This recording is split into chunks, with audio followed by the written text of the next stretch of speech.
Friends, अब हम बात करने वाले हैं आर्थिक क्षेत्र की।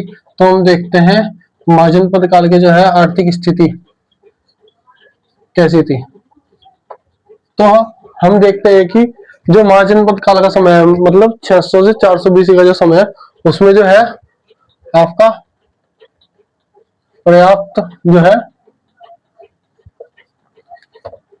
कृषि का उल्लेख प्लस वर्षा का उल्लेख, वर्षा का उल्लेख सही मतलब ज्यादा तरीके से वर्षा होती थी। इसी के साथ ही जो है कृषि कार्यों में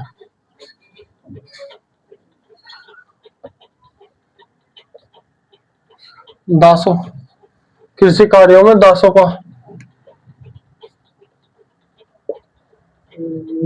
की कार्य करने का कृषि कार्यों में दासों का काम करने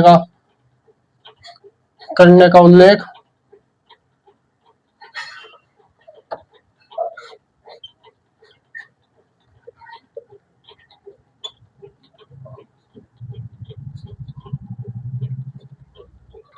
फिर हम देखते हैं कि कृषि जो है कृषि की जो है रुपाई कटाई है ना, कटाई आदि के लिए जो है आपका लोहे के उपकरणों का यूज, लोहे के उपकरणों का उपयोग। साथ ही महाजनपद काल में जो है आपका पहली बार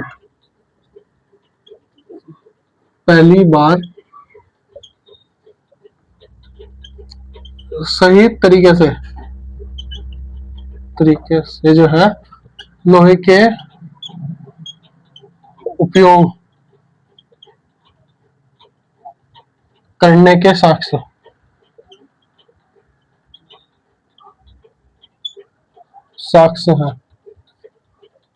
लोहे के जो है सही तरीके से उपयोग करने के साक्ष्य है। तो हमने जो है कृषि की बात कर लिया है कि आर्थिक क्षेत्र में जो है कृषि की क्या स्थिति थी। अब हम करते हैं आपका शिल्प की बात।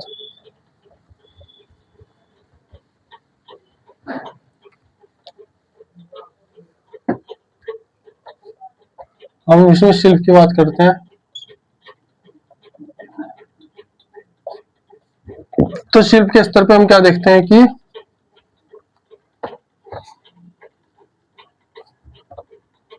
पूर्वी काल की तरह ही जो है शिल्पकारों का उल्लेख मिलता है। जैसा हमने वैदिक समय में देखा था, शिल्पकारों का जो है उल्लेख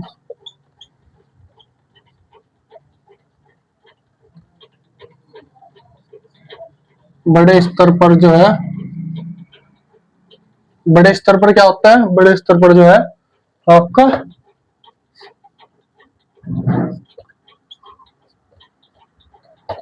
कुम्हारों की जानकारी मिलती है। बड़े स्तर पर जो है कुम्हारों की जानकारी मिलती है इसमें, है ना। और तरह तरह के जो है तरह तरह के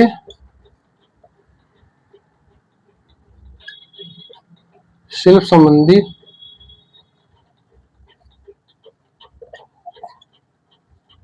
कलाओं की जो है शुरुआत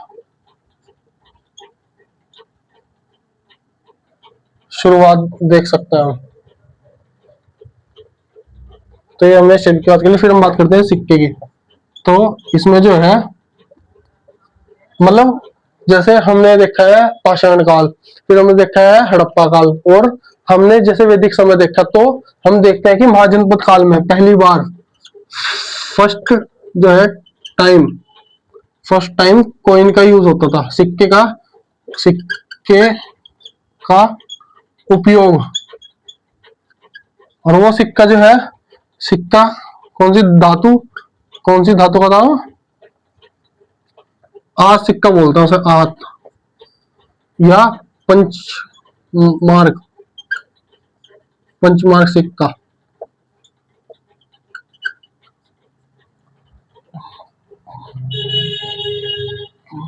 पंचमार्क सिक्का। ठीक है। और हम देखते हैं कि जो सिक्के हैं वो तांबे के, तांबे के और जो है लोहे के बने होते थे, बने होते थे।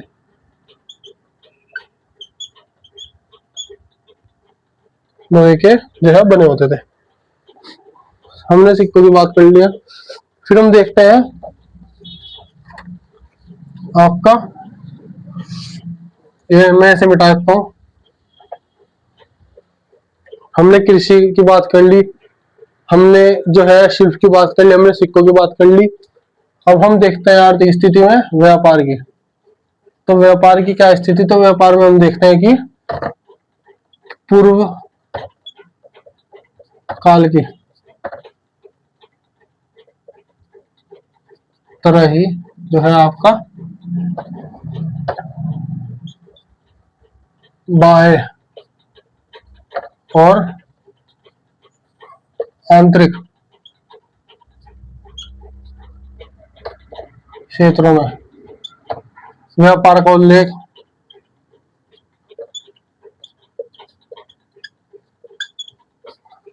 साथ ही बड़े स्तर पर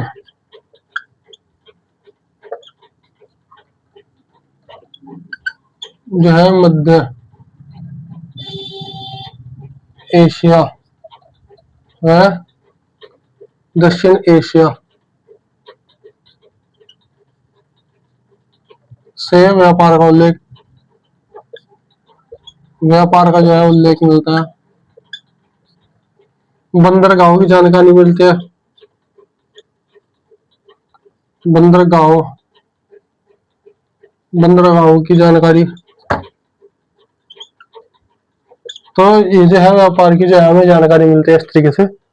फिर हम देखते हैं इनके जो है अपने हमने परिवहन, तो परिवहन भी जो है सेम उसी तरीके था।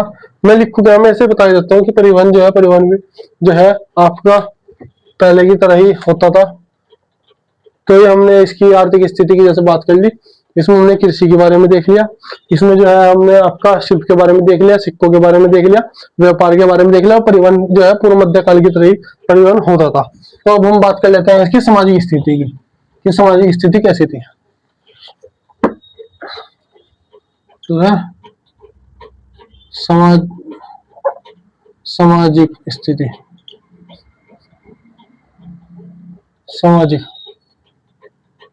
तो सामाजिक स्थिति की हम बात कर लेते हैं। तो सामाजिक स्थिति में हम देखते हैं कि भेदभाव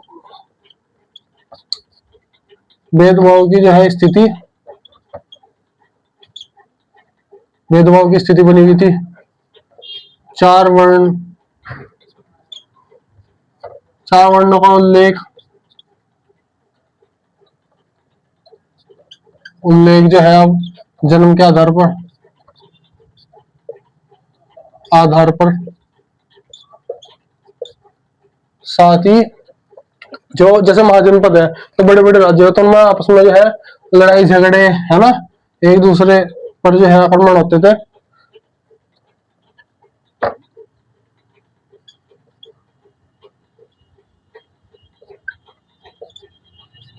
काल में जो है आपका आर्य और अनार्यों का जो है मिश्रण मिश्रण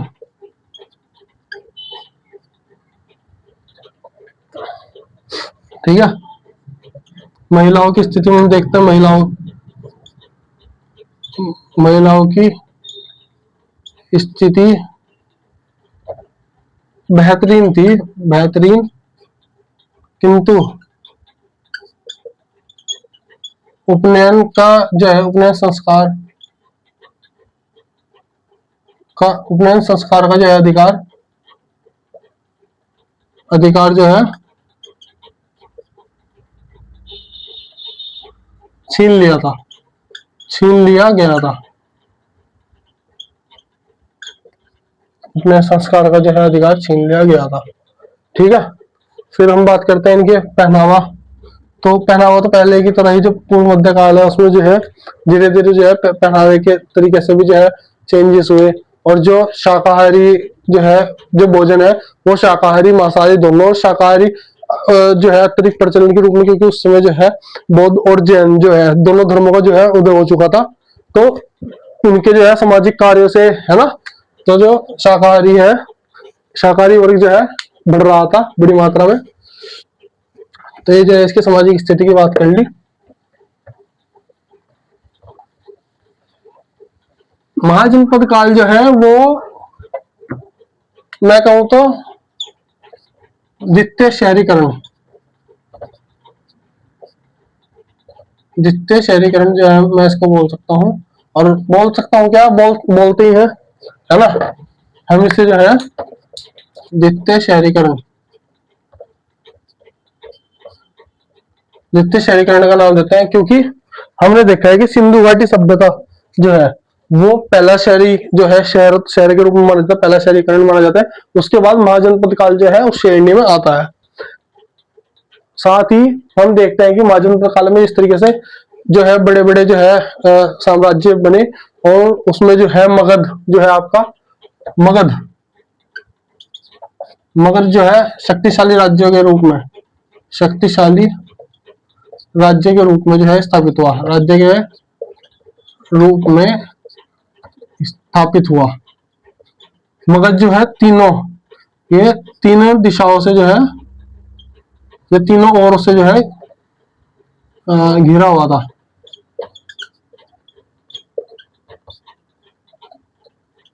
पर्वतों से, मतलब जो पहाड़ थे पहाड़ों से जो है ये घिरा हुआ था। और बहुत ही शक्तिशाली जो था मगध साम्राज्य था। मगध साम्राज्य में हम जो है आपका 3 राजवंश देखते हैं इसमें।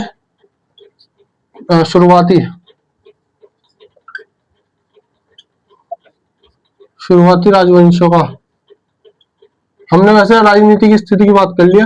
राजवंशों का जो है उदय, तो कौन कौन से, पहला है हर्यक वंश, हर्यक वंश।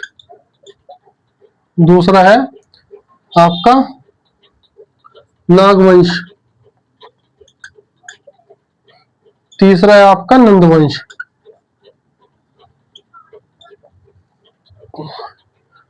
तो हर्यक वंश, नागवंश, नंदवंश, तो हम इनकी बात करेंगे, है ना। मैं इनको मिटा रहा हूं। तो अब हम जो है इनकी बात करेंगे, हर्यक वंश की, नागवंश की, नंदवंश की।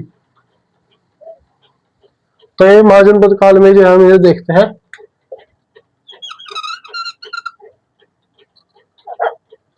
देखिए अब हम बात करते हैं महाजनपद काल के जो है राजवंशों की। लेकिन हम उससे पहले ये जान लेते हैं कि जो महाजनपद काल है उसमें जो मगध है वो सबसे शक्तिशाली कैसे हुआ। तो उस समय जो है आपका अवंती, वत्स और कौशल और मगध, इनमें जो है आपस में जो है संघर्ष हो रहा था। इसमें मगध जो है सबसे ज्यादा जो है शक्तिशाली निकला और उसने जो है वर्चस्व अपना उत्तर भारत में जो है जमा लिया। और मगध जो है आज के बिहार में, आज का जो बिहार है, बिहार में जो है मगध, मगध था। और हम देखते हैं कि जो मगध है, मगध इतना संपन्न कैसे हुए। तो मगध में क्या क्या था आपका, सिक्कों का प्रचलन, सिक्कों का प्रचलन हुआ। सिक्कों का प्रचलन क्या, मगध जो है शक्तिशाली कैसे बना, आपका शक्तिशाली कैसे बना, तो सिक्कों का प्रचलन हुआ। आपका लोहे के खान, लोहे की जो है खानों का उसमें जानकारी मिलती है। लोहे का जो है उपयोग बहुत अच्छे से हुआ, है ना। व्यापार के स्रोत, व्यापार के जो है स्रोत। और आपका ये जो है 5 पहाड़ियों से, सॉरी मैंने 3 बोल दिया था, तो ये जो है 5 पहाड़ियों से घिरा हुआ था, पहाड़ियों से घिरा हुआ। साथ में जो है 3 नदियां इसके पास में थी, 3 नदियां जो पाटलिपुत्र के पास थी, 3 नदियों का पास होना मगध के। और जो राजवंश थे, तो हम देखते हैं कि मगध जो है, मैं बताता हूँ आपको, ये तो चलिए यहाँ लिख देता हूँ। मगध जो है, मगध की जो स्थापना है, स्थापना जरासंध, और जरासंध के राजवंशों में के जरासंध के जो है जरासंध के वंशजों में बृहद्रथ, बृहद्रथ, और इसके ही जो आगे पीढ़ियां हुई उनमें जो थे हर्यक वंश, हर्यक वंश। आपने जो है जरासंध का नाम जो है महाभारत में भी सुना होगा। महाभारत में जो है एक जो है जरासंध नाम का व्यक्ति था, बहुत ही शक्तिशाली राजा था, और उसको जो है जो श्राप मिला हुआ था। तो भगवान श्री कृष्ण और जो आपने पांडवों में भीम देखे होंगे, तो वो जो है एक युद्ध में जाते हैं, इसमें जरासंध से उन्हें युद्ध करना होता है। तो भीम जो है जरासंध से युद्ध करता है, और जरासंध को जो है ये श्राप मिला होता है कि उसे कोई नहीं मार सकता है ना।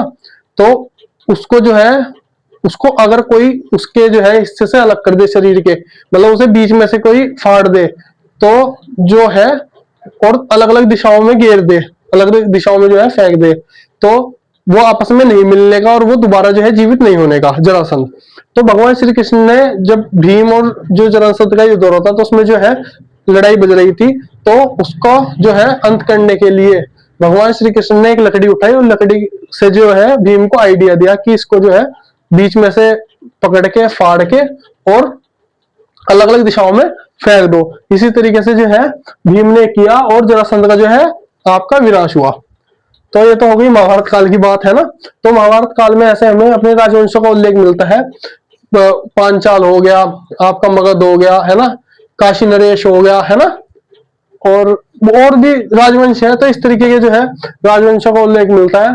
तो हम मतलब ऐसा भी मानते हैं कि जो मगध है महाभारत है, महाभारत जो है आपका जो है 9वीं जो है बीसी में हुआ, 900 बीसी के लगभग हुआ, फिर उसी से चलते चलते 600 से 400 बीसी हम देख सकते हैं ना। तो अब हम देखते हैं जो राजवंश है मगध के, जो है राजवंश, 3 राजवंश जो है हम उनकी बात कर लेते हैं। तो हम 3 राजवंशों की बात करते हैं। इसमें जो है सबसे पहले हर्यक वंश, इसका जो समय है 540 से 412 बीसी। इसका जो समय है वो 412 से 340 बीसी। ये हो गया आपका नागवंश। और 340 देख लेता हूं मैं एक बार ना, ध्यान कर लेता हूँ। नंदवंश जो है वो आपका 340 बीसी, हाँ 340 से 322 बीसी। ये जो है इनका जो है राजवंश है ना। तो इसमें जो है कौन कौन से राजा हुए, वो हुआ बिंबिसार। बिंबिसार जो है एक अच्छा राजा था, और भगवान बुद्ध का जो है वो अनुयायी था। बिंबिसार हो गया। अजातशत्रु, अजातशत्रु भी एक जो है, इसने अपने पिता को मार दिया था। मतलब ये जो है पीढ़ियां चल रही थी कि बेटे ने बाप को मारा, फिर अजातशत्रु के बेटे ने उसके जो है अपने अपने बाप को मारा। मतलब अजातशत्रु ने अपने पिता को मारा और उदयन ने अपने पिता अजातशत्रु को मारा, इस तरीके से। फिर जो है आपका नागवंश में जो है कालाशोक के नाम के व्यक्ति होते हैं। कालाशोक वो जो है इनके हर्यक वंश के जो है उदयन के जो है आपका मंत्री होता है। मंत्री द्वारा जो है इसका जो है आपका मृत्यु हो जाती है। उसके बाद कालाशोक, और कालाशोक के बाद जो है हम देखते हैं नंदवंश में महापद्मनंद। महापद्मनंद, महापद्मनंद जो है इसके जो है नॉन क्षत्रिय बोला जाता है, मतलब क्षत्रिय नहीं था, क्षत्रिय क्षत्रिय नहीं था। और जो कहते हैं कि ये जो था एक आपका हमारे यहाँ जो है एसटी कास्ट में, वो मतलब एससी कास्ट में जो है आपका जो है मानते थे महापद्मनंद को एक शूद्र के रूप में, जो है शूद्र राजा के रूप में मानते थे, और कहते थे कि महापद्मनंद जो था उसने ये घोषणा करी थी कि मैं जो है उस समय के सारे क्षत्रियों का जो है विनाश कर दूंगा। तो उसके बाद इसका जो पुत्र हुआ वो हुआ घनानंद। ये वही घनानंद है जिसका जो है सामने जो है सिकंदर से भी होता है ना। और चंद्रगुप्त मौर्य जो है घनानंद को जो है मार देता है, जिसके बाद जो है मौर्य वंश की जो है स्थापना होती है। नंद वंश के बाद जो है मौर्य वंश जो है स्थापित होता है।